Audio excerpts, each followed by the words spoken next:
Na 6. základnej škole v Michalovciach už vyše 20 rokov existujú športové triedy so zameraním na ženskú hádzanú.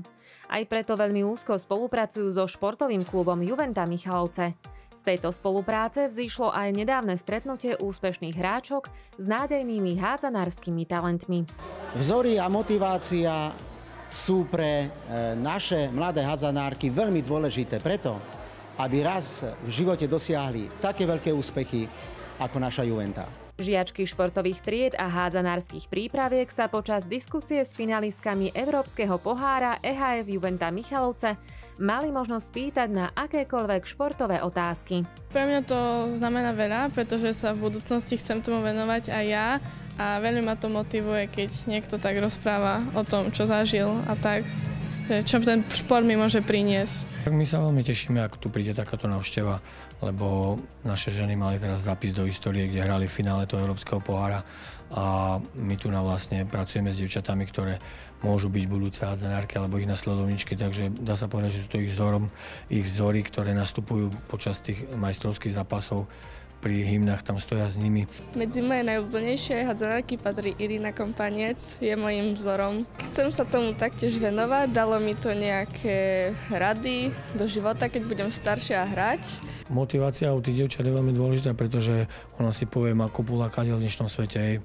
Nechcem to rozoberať, my sme boli v iným pionierskými šatkami, mali sme nalinkované všetko a tie deti dneska zapnú telefóny, majú všetko, vidia Nový Zéland, sú zrazu tam a tam, takže ten dotyk s tými ľuďmi je veľmi dôležitý. Pre mňa je to jediná cesta, aby sme zapálili iskru v týchto deťoch a aby tie vzory, ktoré vidia na palubovke, aby boli v priamom kontakte a mohli ich nasledovať. Takže krásna myšlienka, krásna akcia, nevyhnutnosť, svojím spôsobom povinnosť, ale na Slovensku veľká rarita. O to viac si vážim, že Michalovce takýmto spôsobom ako mesto, ako základné školy, ako klub fungujeme.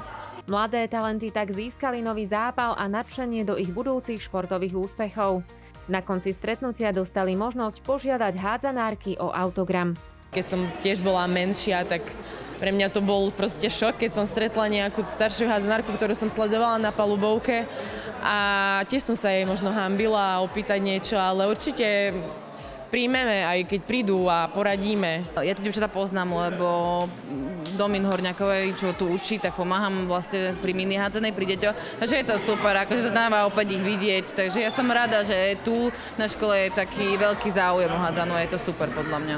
Hádzaná nie je len o góloch, turnajoch a výhrach. Je to aj kus tvrdej práce a zdokonaľovania sa vo svojom športovom talente. Mladé hráčky čaká k vysnívanému poháru ešte veľa rokov skúsenosti a my im v tom držíme palce. Musí ich to baviť, musí ich to naplňať a chodiť na tréningy.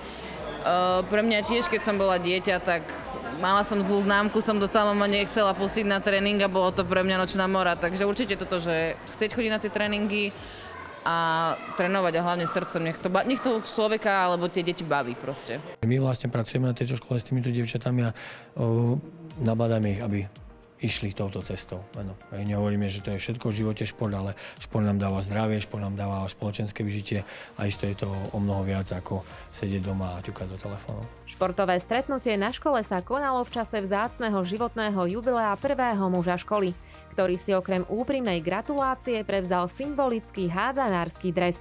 Či ho niekedy v budúcnosti využije aj na ihrisku, sa necháme prekvapiť.